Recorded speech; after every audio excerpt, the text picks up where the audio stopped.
અને હવે સીધા જઈએ ભરૂચ, જ્યાં મુખ્યમંત્રી ભૂપેન્દ્ર પટેલ સંબોધન કરી રહ્યા છે. સાંભળીએ.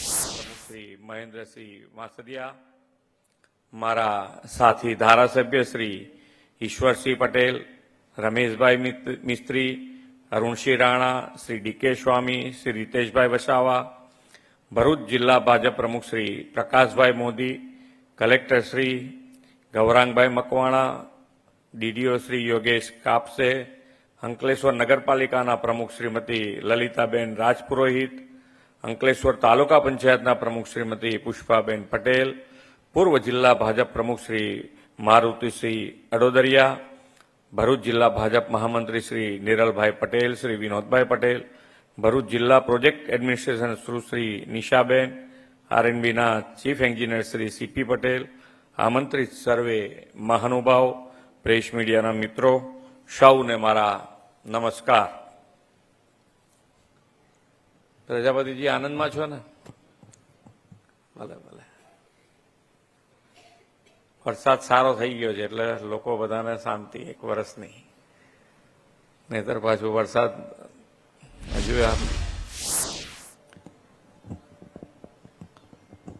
ભૃગુ ઋષિના તપથી સિંચિત ભૂમિ પરથી આજે પવિત્ર શ્રાવણ માસના બીજા સોમવારે સ્તંભેશ્વર મહાદેવના દર્શનની મને તક મળી છે અને હું મારી જાતને એના માટે ગૌરવવંતું અનુભવું છું કે આ મહાદેવના દર્શન હજુ તો હું પહેલી વખત મારે બી જવાનું થયું છે અહીંયા.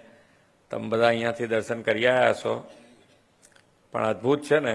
આપણે જે તાકાત જે છે એ તો છે જ, એમાં કોઈ આવા દર્શન કરવાથી આપણને ડબલ તાકાત થઈ જાય, આપણો આત્મવિશ્વાસ વધી જાય.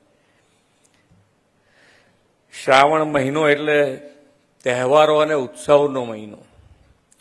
વિશ્વના સૌથી વધુ લોકપ્રિય નેતા અને વડાપ્રધાન શ્રી નરેન્દ્રભાઈ મોદીના નેતૃત્વમાં આપણે ગુજરાતમાં લોકોત્સવ તેમજ વિકાસ ઉત્સવ ઉજવવાની સંસ્કૃતિ વિકસાવી છે.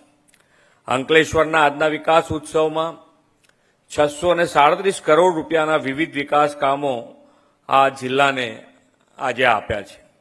વિકાસ કેવી રીતે હોય, કેટલી સ્પીડ, કેટલા સ્કેલ થઈ શકે તે ગુજરાતે મોદી સાહેબની વિઝનરી લીડરશીપમાં દેશ અને દુનિયાને બતાવ્યું છે. એક મજબૂત નેતૃત્વ મળે તો વિકાસની રાજનીતિથી કેવું પરિવર્તન આવી શકે તે સમગ્ર દેશે છેલ્લા 11 વર્ષમાં જોયું અને અનુભવ્યું છે. આદરણીય શ્રી નરેન્દ્રભાઈએ જીડીપીના દરેક સેક્ટરને સશક્ત કરવાના પગલાં લીધા છે. સ્થાનિક ઉત્પાદન વધે તે માટે આત્મનિર્ભર ભારતથી એમએસએમઈને મજબૂત કરવાનું કાર્ય કર્યું છે. Make in India, made for the world થી વિશ્વના ઉદ્યોગ માટે ભારતમાં ઉત્પાદનને વેગ આપ્યો છે. સેમિકન્ડક્ટર અને ઇલેક્ટ્રોનિક્સ જેવા ક્ષેત્રમાં ભારત વિશ્વમાં મહત્વના સ્થાને છે. ડિફેન્સમાં ઇમ્પોર્ટમાંથી એક્સપોર્ટર દેશ બન્યો છે. ગત નાણાકીય વર્ષમાં ભારતે 80 જેટલા દેશમાં ડિફેન્સની કરોડોની નિકાસ કરીને નવો રેકોર્ડ સર્જ્યો છે. વડાપ્રધાનશ્રીએ વિશ્વના અનેક દેશોમાં કોરોના વેક્સિન પહોંચાડીને કોરોના સામે રક્ષણ આપ્યું. કોરોના સામે રક્ષણ આપતી વેક્સિન રસી પણ અંકલેશ્વરમાં બની હતી. આદરણીય મોદી સાહેબના નેતૃત્વમાં દેશમાં અનેક ક્ષેત્રે રિફોર્મ થયા છે અને એ દરેક રિફોર્મ્સના કારણે આજે લોકોનો વિશ્વાસ પણ વધ્યો છે. લોકો પણ ઈમાનદારીથી ટેક્સ ભરતા થયા છે, કેમ કે સૌને વિશ્વાસ છે કે એમના ટેક્સના પૈસા મોદી સાહેબ દેશના વિકાસમાં જ વાપરશે. જીએસટીનો અમલ થયાના 8 વર્ષ પૂરા થયા છે અને તેની આવકમાં પણ ઉત્તરોત્તર વધારો થયો છે. જુલાઈ માસમાં જીએસટીના આંકડાની વાત કરું તો દેશની જીએસટીની આવક 1.95 લાખ કરોડથી વધુની નોંધાઈ છે અને એ જ રીતે ગુજરાતમાં પણ જીએસટીની આવક, એસજીએસટીની આવક ગત વર્ષ કરતાં 15% વધારા સાથે 10,381 કરોડ રૂપિયાની આવક થઈ છે ગુજરાતને પણ. અને આ બધું જ કોઈ વેપારી, અહીંયા બધા બેઠા હશે, ઘણા બધા વેપારી હશે, કોઈ વેપારી એમને ટેક્સ ભરે એમ લાગે જ તમને? અને પાછા કેટલા તો વકીલો છે આપણી પાસે કે કેવી રીતે ટેક્સમાં ક્યાં બાંધછોડ મળી શકે. વ્યવહારિક લેવી જોઈએ. એમાં આપણને સરકારે જેના ફાયદા આપ્યા છે, જેના માટે બનાવે એ ફાયદા લેવા બી જોઈએ. પણ બને એટલા પૈસા સરકારમાં ભરવાના થાય તો ક્યારે ભરે કે ભાઈ આવકે થાય છે એ પ્રમાણે આપણો ધંધો ચાલે છે, ધંધાની સાથે રોજગારીઓ પણ એટલી મળે. આ બધા જ આંકડા જે નાની મોટી તમને બૂમો સાંભળવા મળતી હોય એની સામે કે ભાઈ આજે આટલી બધી આવક થતી હોય એટલે ઇન્ડસ્ટ્રીઝ એટલી ચાલે છે. ને ઇન્ડસ્ટ્રીઝ ચાલે ક્યારે કે એને જોઈતી દરેક સુવિધા સરકાર પહોંચાડી રહી છે. પાણી જોઈતું હોય, લાઇટ જોઈતી હોય, રોડ રસ્તા જોઈતા હોય, એ બધી જ વ્યવસ્થા સરકાર પહોંચાડી રહી છે. પણ દરેક દેશ પોતપોતાનું જુએ તો આપણે પણ માનનીય વડાપ્રધાનશ્રીની હાકલ હમણાં જે કિસાન સન્માન નિધિનો ઉત્સવ મનાયો ત્યારે એમણે હાકલ કરી છે કે વોકલ ફોર લોકલ. એટલે આપણે સ્વદેશી વસ્તુનો આગ્રહ કરવાનો જ હોય અને કરવો જ જોઈએ આપણે બધાએ. અને એ જ આપણા માટે આત્મનિર્ભરતાનો સાચો રસ્તો છે. તો એનામાં આપણે બધાએ થોડુંક વર્ગી રહેવું પડે અને એ વર્ગી રહેલા રહીશું તો જ આપણે બધા દેશોને અત્યારે ખબર છે કે ભારત અત્યારે સૌથી વધારે ગ્રો થતો દેશ છે. અને એના હિસાબે જ નાની મોટી મુશ્કેલીઓ ક્યાંક ને ક્યાંક ઊભી થાય તો એને પહોંચી વળવા માટે આપણે માન્ય વડાપ્રધાનશ્રીનું જે વિઝન છે કે ભાઈ લોકલ ફોર વોકલ, આપણે આપણી સ્વદેશી વસ્તુઓ રોજબરોજની જે વસ્તુઓ વાપરીએ છીએ એ બધી જ સ્વદેશી હોય એના ઉપર આગ્રહ.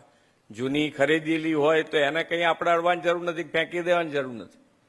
પણ હવે આપણે થોડુંક વધારે મજબૂતાઈથી આગળ વધવું હોય તો આ માટેનો એમનો આગ્રહ પણ છે અને દુરાગ્રહ પણ છે. તો આપણે પણ એનું 100% ધ્યાન રાખીશું.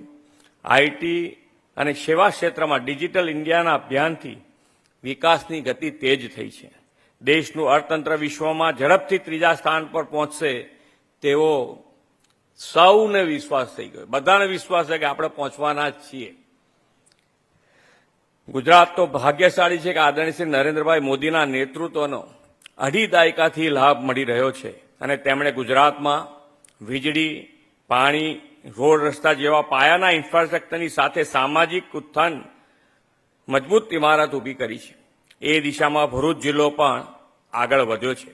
આજે મળી રહેલા વિકાસ કાર્યોમાંથી 576 કરોડ રૂપિયાના વિકાસ કાર્યો તો રોડ કનેક્ટિવિટીના છે. આ ખૂબ સારા રોડો છે. એની વાત કરું હું તમને તો આમાં 400 કરોડ રૂપિયાના ખર્ચે 46 કિલોમીટરનો 4 લેન આમોદ, રોઝા, ટંકારિયા, મુલેરા રોડ છે.